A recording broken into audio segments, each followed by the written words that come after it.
हमारे प्रभु यीशु मसीह का अनुग्रह, परमेश्वर पिता का प्रेम और पवित्र आत्मा की संगति और सहभागिता आप सभी के साथ बनी रहे। आइए मेरे प्रियो, हम और आप मिलकर प्रभु के वचन की ओर अपने ध्यान को केंद्रित करें। आज आप मेरे साथ निकाल सकते हैं भजन संहिता 17वां अध्याय। मेरे प्रियो, 17वें अध्याय को जब हम पढ़ते हैं तो यहाँ पर दाऊद की एक प्रार्थना है, और वो ऐसी प्रार्थना को कर रहा है जब वो अन्याय को होता हुआ देख रहा है।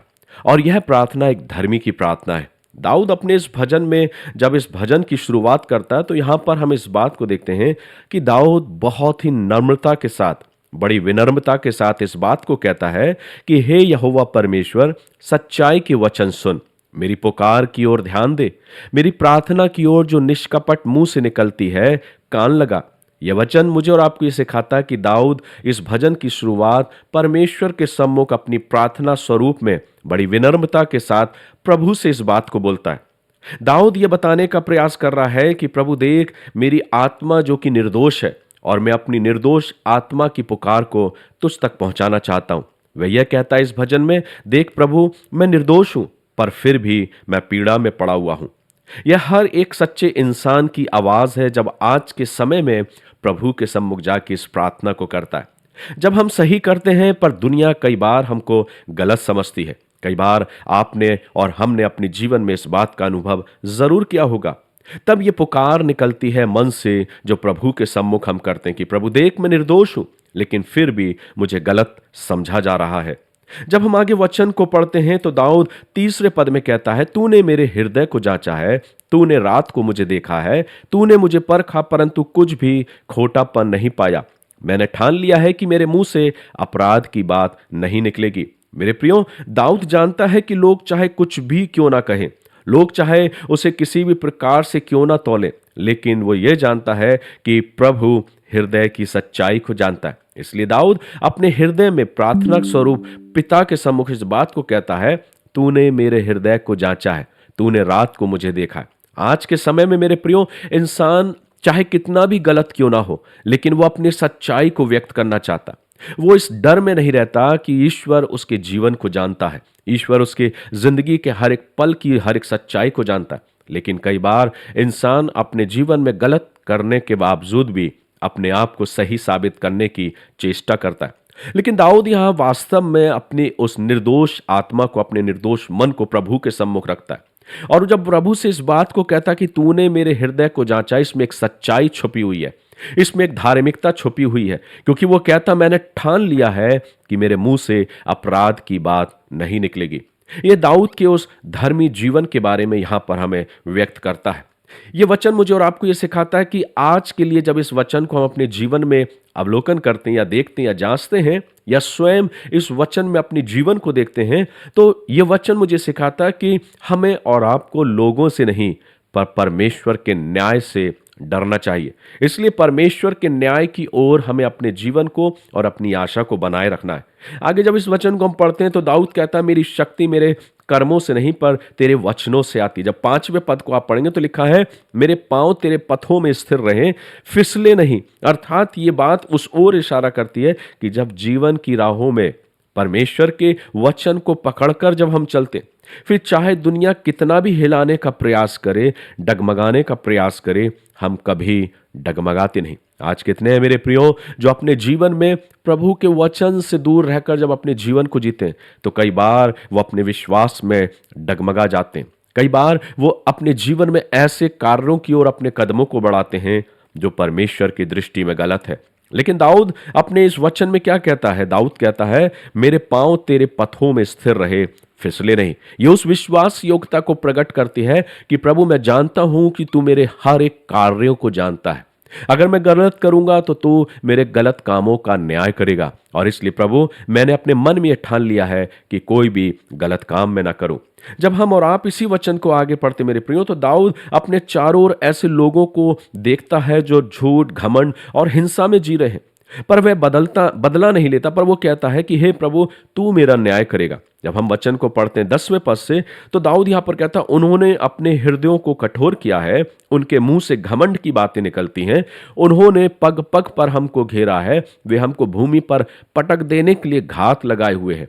यह दाऊद इन बातों को व्यक्त करता है कि मैं चारों तरफ ऐसे लोगों को प्रभु देखता हूं जो अपने जीवन को अहंकार में, झूठ में और घमंड में और हिंसा में अपने जीवन को व्यतीत कर रहे, पर वो उनसे बदला लेने की बात नहीं करता, पर वो ये कहता है, हे प्रभु, तू मेरा न्याय करेगा, तू मेरे लिए रास्तों को खोलेगा। यहां पर वचन मुझे और आपको ये सिखाता है कि जब आज इस वचन को हम अपने जीवन में देखते हैं या अपने जीवन में जब हम उतारते हैं, तो ये वचन मुझे सिखाता है कि जब अपने चारों तरफ हम और आप बुराई को बढ़ते हुए देखें, तब भी हमें और आपको बुरा नहीं करना है। धर्मी अपने जीवन में हमेशा न्याय को परमेश्वर के हाथ में छोड़ देता है, लेकिन हम इंसान इस संसार में रहते हुए जब चारों तरफ बुराई को होते हुए देखते हैं, तो कई बार हमारे मन में भी यह विचार उठता है कि मैं भी बुराई का बदला बुराई से ही दूंगा। उसने मेरे साथ अगर गलत किया है तो मैं भी उसके साथ ऐसा ही गलत करूंगा। उसने अगर मेरे साथ बुरा किया है तो मैं भी उसके साथ ऐसा ही बुरा व्यवहार करूंगा। लेकिन दाऊद यहां पर कहता है कि मैं उनके साथ ऐसा व्यवहार नहीं करूंगा। मैं उन बातों को परमेश्वर तेरे हाथों में सौंपता हूं। और इसलिए एक धर्मी मनुष्य हमेशा न्याय परमेश्वर के हाथों में सौंप देता है। इसी वचन को जब हम आगे पढ़ते हैं तो 15वें पद में दाऊद बहुत खूबसूरत तरीके से लिखता है, परंतु मैं तो धर्मी होकर तेरे मुख का दर्शन करूंगा, जब मैं जागूंगा तब तेरे स्वरूप से संतुष्ट होऊंगा। यह वचन उस स्वर्गिक दृष्टि की ओर एक झलक प्रस्तुत करता है या उस ओर इशारा करता है जिसमें दाऊद यह कह रहा है कि मेरा सुख तब पूरा होगा जब प्रभु मैं तेरे दर्शन को करूंगा। यानी एक सच्चे विश्वासी का अंतिम लक्ष्य यही होना चाहिए कि वो अपने जीवन में ईश्वर के दर्शन को पाने पाए और उसकी पवित्र उपस्थिति में निरंतर बना रहे। इसलिए मेरे प्रियो, आज ये वचन मुझे और आपको ये संदेश देता है कि यदि मेरा और आपका हृदय साफ है, यदि मेरा और आपका हृदय सच्चा है, तो प्रभु मेरा और आपका न्याय करेगा और मुझे प्रतिफल भी देगा। यह वचन मुझे सिखाता है कि चाहे चारों तरफ इस संसार में कितना भी अन्याय क्यों ना फैल जाए, कितना भी झूठ और हिंसा क्यों ना हो जाए, पर हमें और आपको यह विश्वास रखना है कि अंत में सत्य और धर्म की और सच्चाई की ही विजय होगी। यह वचन मुझे यह सिखाता है कि परमेश्वर मुझे और आपको केवल बचाएगा ही नहीं, पर मुझे और आपको जो सबसे बड़ी उपलब्धि मेरी वो ये है कि मेरे और आपके जीवन में हम प्रभु के उस दर्शन को करने पाएंगे। इसलिए मेरे प्रियो, अपने जीवन में सच्चाई के मार्ग पर बने रहें। संसार और संसार के लोग किस ओर जा रहे हैं, हमें उस ओर अपने जीवन को नहीं बढ़ाना है, या हमें अपने आप को उनके अनुसार अपने जीवन और अपने व्यवहार को व्यतीत नहीं करना, क्योंकि हम जानते हैं कि जो धार्मिकता के जीवन को व्यतीत करते, जो सच्चाई के मार्ग पर चलते, जो झूठ से अपने आप को अलग रखते हैं, जो हिंसा से अपने आप को अलग रखते हैं, वो एक ना एक दिन परमेश्वर के दर्शन को करने पाएंगे। लेकिन जो इस मार्ग में नहीं चलते, जो झूठ का सहारा लेते हैं, एक दिन उन्हें परमेश्वर के उस कोप का या परमेश्वर के उस न्याय का सामना करना पड़ेगा। सो आइए मेरे प्रियो, हम और आप भी अपने जीवन में दाऊद की इस प्रार्थना को माध्यम बनाते हुए अपने जीवन में प्रभु का अनुसरण करें, गलत मार्गों से हटकर, या लोगों ने जैसा किया उनके अनुसार नहीं, पर प्रभु के मार्ग में सच्चाई के साथ, विनम्रता के साथ अपने जीवन को व्यतीत करें। लोगों के सम्मुख अपनी सच्चाई को और अपने उन सही कार्यों को बताने की चेष्टा न करें। लोगों को समझाने का प्रयास न करें कि मैं सही हूं, मैंने गलत नहीं किया। लोगों को सफाई देने की जरूरत नहीं।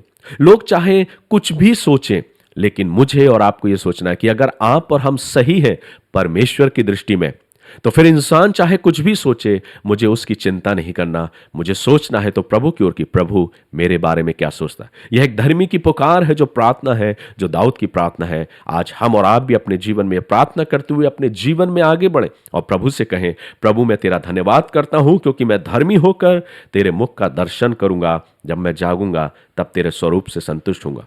ईश्वर पिता आप सभी को आशीष दे और ऐसा अवसर दे कि पवित्र आत्मा की अगुवाई में होकर आज इस वचन को हम सुनने पाए।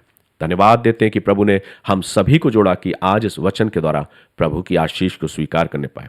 प्यारे प्रभु, एक बार फिर से बड़ी नम्रता और दीनता के साथ प्रभु हम तेरे करीब आते हैं। धन्यवाद देते हैं इस नए माह के लिए प्रभु, जब आपने हम सभी को इस नए माह में प्रवेश कराया। प्रभु, हम आपके नाम में होकर और आपके हाथों को थाम के इस नए माह में प्रवेश करते। प्रभु, प्रार्थना करते हैं कि हर रोज हम आपके संग चलने पाए, आपकी आशीष और आपकी सुरक्षा हमारे जीवनों में होने पाए।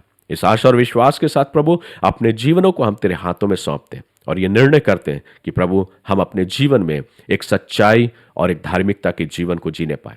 हमारी सहायता कर, खुदावंद प्रभु यीशु मसीह के नाम से को मांगते हैं, आमीन। गॉड ब्लेस यू मेरे प्रियो। प्रभु आप सभी को बहुत अधिकाई की आशीष दे। God bless you.